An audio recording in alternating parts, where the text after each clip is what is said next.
네, 안녕하세요. 저는 마을과 마을 공동체 이해 강의를 맡은 대전세종연구원의 이재민입니다.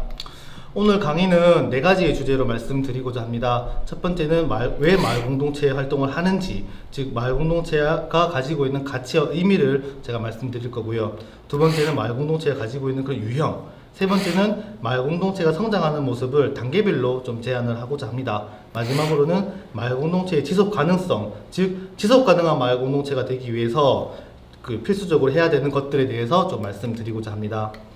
한국 사회는 1945년 해방 이후, 그리고 1950년 6.25 한국전쟁 이후 전후 복구 과정에서 많은 경제 성장을 이루어냈습니다. 경제개발 5개년 계획, 새마을운동이라는 정책이 있었고요.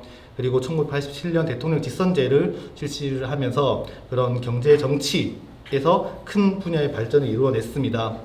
그리고 큰 이렇게 메가 스포츠 이벤트를 통해서 이제 세계에서 인정받는 나라로 평가되었습니다. 이러한 경제 성장은 이제 1980년대 이후 급격하게 이루어냈고요. 현재는 이제 1인당 GDP가 일본과 맞먹을 정도로 성장했다라는 것을 이 그래프가 보여주고 있습니다. 최근에는 이제 4차 산업혁명이라고 하는 이제 4차 산업혁명을 선도하는 그런 국가로서 위상을 떨치고 있고요. 이로 인해서 인공지능이라든지 IoT, AR, VR 분야에서 막대한 성과를 이루어내고 있다라고 말씀드릴 수 있을 것 같습니다. 산업화의 도시화가 성공을 하고 이제 1인당 소득이 증가를 하고 이제 교통과 통신, 반도체 분야에서 비약적 발전을 이루어내면서 이제 IT 정보통신의 강국이라는 4차 산업의 혁명의 중심 국가라는 것으로 이제 우리나라는 알려지고 평가를 받고 있습니다. 그래서 기술 진보를 통해서 일상의 편리함은 가져왔고요. 하지만 우리 사회가 지금 완전한 성숙을 이루기 위해서는 지나친 너무 경제 성장에 집착하지 않았을까? 즉 다양한 사회 문제가 발생하고 있기 때문에 이러한 것을 한번 성찰하고 반성해야 되지 않을까라고 말씀드릴 수 있을 것 같습니다. 첫 번째로는 바로 빈부격차의 문제입니다. 이 모습의 사진만 보더라도 빈부격차가 심한지 그런 것을 판단하실 수 있을 것 같습니다. 우리나라의 경우도 마찬가지입니다. 우리나라의 그런 자산 양극화는 이제 시간이 지나면 지날수록 더욱더 심각해지고 있는 실정입니다. 뿐만 아닙니다. 사실 사회에서는 많은 그런 혐오, 그리고 성별 갈등이라든지, 그리고 세대 간 갈등이라든지, 그리고 직장 내 괴롭힘이라든지, 그리고 최근에는 학폭 사태까지 많은 그런 논란과 많은 갈등이 점철되어 있습니다. 그리고 청년들은 더욱더 힘든 삶을 살고 있습니다. 해마다 실업률은 더욱더 늘어나고 있고요. 그로 인해서 결혼이라든지 출산이라든지 그런 대인관계에서 포기하는 그런 오포 세대가 등장을 하고 있습니다. 뿐만 아니라 한편 노인들은 더욱더 늘어나고 있습니다. 사실 우리나라가 이제 2000년도에 고령화 사회에 진입을 했었고요. 그리고 2017년도에 고령사회, 즉 노인인구 비율이 14% 이상이 되는 고령사회에 진입을 했습니다. 앞으로 이런 추세라면 2026년 초고령사회에 진입할 것이다 라고 예상이 되는데요. 이런 초고령사회의 목전을 두고 있으면서도 아직 우리나라는 OECD 가입국 중에서 노인 빈곤율이 최고에 있습니다. 48.8%가 나타내고 있고요. 그로 인해서 연령대별 삶의 만족도, 즉 노인분들에 대한 삶의 만족도는 점차 떨어지고 있습니다. 그래서 이제는 이분들에 대한 복지와 문화, 문화예술 이런 것들에 대한 것을 다시 한번 좀 심각하게 고민해야 될 때가 아닌가라고 말씀드릴 수 있을 것 같습니다. 이제 우리나라의 인구가 점차 떨어진다고 하죠. 그래서 이제 지역 소멸도 이제 점차 현실화되고 있다라고 말씀드릴 수 있겠고요. 뿐만 아니라 지나친 경제 성장의 남발로 인해서 환경 문제가 더욱더 커지고 있습니다. 즉 탄소 문제라든지 지구 온난화라는 것은 이제 더욱더 이게 현실화되고 있습니다. 그래서 이념 갈등이라든지 노사 갈등이라든지 환경과 개발 보존 갈등이라든지 이런 것들에 대한 갈등은 더욱더 늘어나고 있고요. 사실 이뿐만 아니라 가장 큰 문제는 바로 이거인 것 같습니다. 이제 1인 가구 시대가 늘어나고 있고 사람들이 관계를 하지 않는, 즉 단절된 삶을 살다 보니까 사람들이 이제 관계를 할 줄 모르는 그런 사회가 되고 있습니다. 최근에 나온 고독사 뉴스인데요. 사실 우리가 알만한 그런 역도 금메달리스트 그리고 중견 여배우도 고독사를 통해서 발견이 되었습니다. 고독사라는 것은 단절된 삶을 살다가 혼자 죽고 뒤늦게 시신이 발견된 경우를 얘기하는 건데요. 과거 우리나라가 학연, 지연, 혈연에 강력하게 그런 인연, 관계가 집착되어서 그런 다양한 사회 문제가 발생되었다면 이제 우리나라는 이제 그러한 관계가 결여된, 관계가 결핍된 무연 사회로 지금 진입하고 있다라는 것이 고독사의 증가가 방증하고 있습니다. 사실 올해는 더욱더, 작년은 더욱더 힘들었습니다. 바로 코로나19라는 것이 왔기 때문입니다. 그래서 사회적 거리두기는 이제 반드시 진행해야 되는 정책이었고요. 이로 인해서 그런 심리적인 그런 우울증이라든지 정신적인 그런 피로감은 더욱더 커지게 되었습니다. 사실 코로나19가 우리나라의 삶의 현장을 많이 바꾸기도 했습니다만 심리적이고 정신적인 질병에 대해서는 아직도 조금 거기에 대한 대책은 좀 미흡하지 않았나라고 말씀드릴 수 있을 것 같습니다. 지금 우리나라는 이제 급속한 산업화의 그런 반작용을 이제 겪고 있습니다. 낮은 취업률이 계속해서 이루어지고 있고요. 경제성장이 계속 낮은 경제성장이 이루어지고 있습니다. 그리고 사회는 많은 다양한 종류의 갈등으로 점차 내재되어 있고요. 그리고 고독사가 증가하면서 이제 무연사회로 진입하고 있는 그런 공동체가 붕괴되는 현상이 있지 않을까라고 말씀드릴 수 있을 것 같습니다. 그래서 이제 우리나라는 공동체 회복을 해보자. 바로 무엇을 통해서? 바로 마을 공동체를 통해서 공동체 회복을 해보자라는 것이 이 강의의 주 모토입니다. 그렇다면 왜 마을 공동체인가에 대해서 말씀드리겠습니다. 마을 공동체는 소통의 현장이고 모든 공동체의 기본이면서 관계 형성의 근간을 이루는 공간이기 때문입니다. 공동체는 그런 결여와 결핍의 방안으로 형성이 되기 시작했고요. 사실 인류의 역사가 공동체의 역사입니다. 선사시대에서도 공동체를 통해서 삶을 영위하고 삶을 살았습니다. 그리고 이 마을 공동체를 통해서 치유를 받을 수 있고 마을 공동체를 통해서 학습을 할 수 있기 때문에 마을 공동체를 통해서 그런 공동체성을 회복해보자 하는 시도가 되겠습니다.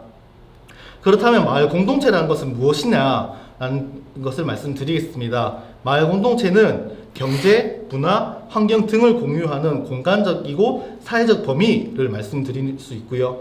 그리고 마을에 관한 일을 주민이 결정하고 추진하는 주민자치 공동체다라고 말씀드릴 수 있을 것 같습니다. 마을 공동체가 하나의 그런 집단, 하나의 주체를 의미한다면 이제 마을 만들기는 그런 집단의 그런 활동, 즉 마을 공동체 활동이라고 말씀드릴 수 있고요. 그래서 마을 공동체 활동 이꼴 마을 만들기가 되겠고 마을 만들기는 바로 마을 공동체 만들기가 될 수 있습니다. 사실 최근 마을 만들기라고 많은 주목을 받고 있지만 한 4가지 목적에 의해서 이루어지고 있습니다. 첫 번째는 우리 삶터 가꾸기가 되겠고요. 두 번째는 이제 공동체 형성하기. 세 번째는 이제 마을의 주인 만들기. 단순하게 마을의 삶을 살기보다는 이제 마을의 그런 주체의식으로서 이제 마을의 주인이 된다라고 보실 수 있을 것 같습니다. 마지막으로는 최근에 주목받고 있는 그런 개념입니다. 바로 마을 정체성 만들기가 되겠습니다. 그런 마을 문화, 즉 새로운 마을 문화를 창조하거나 아니면 기존에 있던 마을 문화의 재현을 통해서 새로운 지역 정체성을 구축하는 활동인데 최근에는 이런 공모사업과 연계할 수 있기 때문에 마을 정체성 만들기가 많은 주목을 받고 있습니다. 사실 마을 공동체 만들기는 마치지쿠리라고 해서 일본의 1962년도 등장했던 사회운동의 그런 개념입니다. 일본도 마찬가지로 2차 세계대전 후에 급속한 산업화에 따른 도시 문제 해결을 위해서 그런 마을 공동체 만들기가 필요했고 마치지쿠리를 통해서 이제 커뮤니티를 구축하고 주민들 간의 소통을 하고 관계성을 회복하는 그런 시도를 했습니다. 사실 우리나라에서의 마을 만들기는 1980년대 후반 이후에 본격적으로 이루어졌다고 할 수 있습니다만 아직까지도 행정기관이 주도해서 주민이 소외되고 성과가 지향되고 그래서 우리나라에서는 아직까지도 그런 터무니없는 그런 벽화마을을 곳곳에서 볼 수 있을 것 같습니다. 그렇다면 마을은 과연 무엇일까요? 사실 마을은 공간적인 개념이기도 하죠. 주로 시골에서 여러 집이 모여 사는 곳이라는 그런 공간적인 개념이기도 하고 그리고 주민이 인식하는 생활 환경과 주민 상호 간의 그런 관계, 즉 사람들의 관계를 의미하는 그런 개념도 가지고 있습니다. 그리고 사실 가장 중요한 개념이 가장 작은 단위의 모둠사리로서 공동체 문화를 이루고 있을 뿐 아니라 경제적으로는 자급적이고 정치적으로는 자치적이며 문화적으로는 자족적이어서 사회적으로 자립적 구조를 가지고 있는 지속 가능한 공동체가 바로 마을이 되겠습니다. 자급적이고 자치적이고 자족적이고 자립적이기 때문에 사실 국가 공동체가 무너지더라도 마을 공동체는 무너지지 않습니다. 그렇기 때문에 바로 지속 가능한 공동체가 될 수 있고요. 그렇기 때문에 마을 공동체가 마을이 중요하다라고 할 수 있습니다. 마을은 마을에서 이루어지고 있는 산업과 마을에서 살고 있는 성씨 그리고 입지에 의해서 다양한 유형으로 나타나고 있고요. 그리고 공동체는 그 산업혁명 이후 페르난도 테네스에 의해서 이제 게마인샤프트 즉 커뮤니티 공동사회를 의미하는 게마인샤프트와 그리고 게젤샤프트 즉 비즈니스 사회 소사이어티를 의미하는 이익사회로 나누어질 수 있는데 우리의 그런 마을 공동체 만들기는 어떻게 보면 커뮤니티를 회복하기 위한 시도다라고 할 수 있습니다. 그리고 마을 공동체 주체에 대해서 말씀드리겠습니다. 마을 공동체 주체는 3주체, 3명의 주체가 있습니다. 바로 가장 중요한 주체로서는 바로 주민 주체인데요. 마을 주민들, 즉 마을에 살고 있는 주민들을 얘기를 하는 거죠. 그래서 주민 주체가 왜 중요하냐면 주민은 마을에 계속 살고 있기 때문에 그런 지속 가능성을 담보할 수 있는 기제로서 필수 조건이라고 할 수 있습니다. 그리고 전문가 주체는 주민들이 마을 공동체 활동을 하는 그런 길과 방향을 알려주는 역할을 하고 있고요. 그리고 마을 활동가라든지 코디네이터라든지 퍼실리테이터라는 이름으로 활동을 하고 있습니다. 행정기관은 그런 자치단체라든지 이런 기관이 되는데 이제 마을 주민과 전문가 집단을 아우르면서 올바른 지원 체계를 확립해주는 것을 이제 행정기관이라고 할 수 있습니다. 즉 행정기관과 전문가 단체 그리고 마을 주민의 그런 주체가 선순환 구조를 이룰 때 지속 가능한 마을 공동체가 될 수 있다라고 말씀드릴 수 있을 것 같습니다. 마을 공동체 성장 단계를 이제 말씀드리겠습니다. 마을 공동체가 소규모 커뮤니티가 자발적인 구성이 되고 사실 이것은 체계화가 되고 조직화되지 않았습니다. 야, 이제 우리 마을 공동체 활동 해보자. 그리고 우리가 이제 마을 공동체 활동 필요하지 않아? 라고 했을 때 거기에 대한 필요성을 알고 교육을 받고 그리고 거기에 대해서 공동체가 필요성, 가치, 그리고 공동체의 방법, 내용 등을 교육을 받는 활동이 이제 그런 마을 공동체의 기반 조성 단계가 될 수 있다라고 말씀드릴 수 있고요. 화성시의 경우도 이제 마을직이라고도 하죠. 마을직이 분들이 선정이 되고 마을직이 분들에 대한 공동체 교육이 실천하는 그 모습이 바로 그 기반 조성 단계이지 않을까라고 말씀드릴 수 있을 것 같습니다. 그래서 마을직에 대한 그런 교육이 끝나면 이제 행정기관과 전문가 집단이 결합이 되어서 체계화가 되고 조직화가 되고 이제 주민들의 그런 능력이 신장되는 그런 단계가 바로 이 역량 강화 단계다라고 말씀드릴 수 있을 것 같습니다. 화성시의 경우도 이제 마을지기, 즉 마을지기를 중심으로 하는 마을 주민 주체들이 중심이 되면서 화성시와 마을자치센터라는 그런 기관이 결합이 될 때 공동체 활동을 실천하는 그런 모습이 바로 이 역량 강화 단계다라고 말씀드릴 수 있을 것 같습니다. 그리고 사실은 이런 행정 지원이라는 것은 영원히 이루어지지 않습니다. 언젠가는 지원이 끊기게 되겠죠. 그렇게 된다면 주민 스스로 지원이 끊기는데 우리 스스로 뭔가 해야 되지 않아? 그렇게 해서 협동조합을 만들거나 사회적 기업을 만들거나 마을 기업을 만들거나 커뮤니티 비즈니스를 구축하거나 하는 그런 활동을 하는 모습, 즉 주민들이 이제 직접 자치를 하고 기획을 하고 운영하는 모습에 나타날 때 바로 이 자치운영 단계가 아닐까라고 말씀드릴 수 있을 것 같습니다. 따라서 마을 공동체는 이제 기반 조성 단계, 역량 강화 단계, 자치운영 단계로 갈 수 있다라고 말씀드릴 수 있을 것 같습니다. 이제 지속 가능한 마을 공동체에 대해서 말씀드리겠습니다. 사실 주민 참여 그리고 주민 참여를 넘은 주민 자치는 아무리 말씀을 많이 드려도 지나치지 않습니다. 주민자치로서의 마을 공동체는 지속 가능한 마을 공동체가 되기 위해서 가장 필요한 필수적인 필요 조건이다라고 말씀드릴 수 있겠고요.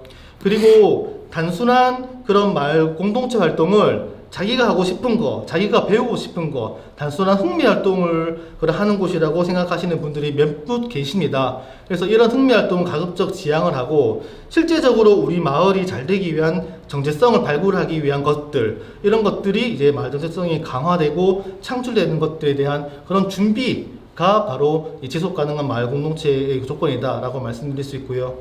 최근에는 도심지에서도 마을 공동체 활동을 진행하고 있습니다. 프리마켓이라든지 공동육아라든지 이러한 활동을 통해서 이런 가족 공동체의 그런 구축을 통해서 진행하는 아파트의 마을 공동체 활동이 있고요. 그리고 기존의 자치조직과 호혜적인 관계가 형성이 될 때 마을 공동체 활동을 더욱더 수월하게 할 수 있다라고 말씀드릴 수 있고, 그리고 제가 아까도 말씀드렸는데 이 주민 주체, 행정기관 주체, 전문가들이 선순환 체계를 구축할 때 지속 가능한 마을 공동체가 될 수 있다라고 말씀드릴 수 있을 것 같습니다. 행정기관은 간섭보다는 지원을, 그리고 전문가들은 마을에 대한 가치관과 철학을 제대로 이해하고 그런 컨설팅을 할 때 선순환 체계가 구축이 된다라고 말씀드릴 수 있을 것 같습니다. 오늘 강의는 왜 마을 공동체인가 부터 시작을 해서 마을 공동체의 그런 주체, 그리고 성장 단계, 그리고 지속 가능한 마을 공동체가 되기 위한 그런 조건들을 말씀드렸습니다. 짧은 동영상 강의다 보니까 조금 심오하게는 제가 말씀을 못 드렸는데요. 다음번에 오프라인 강의에서 더욱더 심도 있는 그런 강의를 통해서 또 한번 만나 뵙고 말씀드리겠습니다. 강의를 들어주셔서 감사합니다. 이재민이었습니다.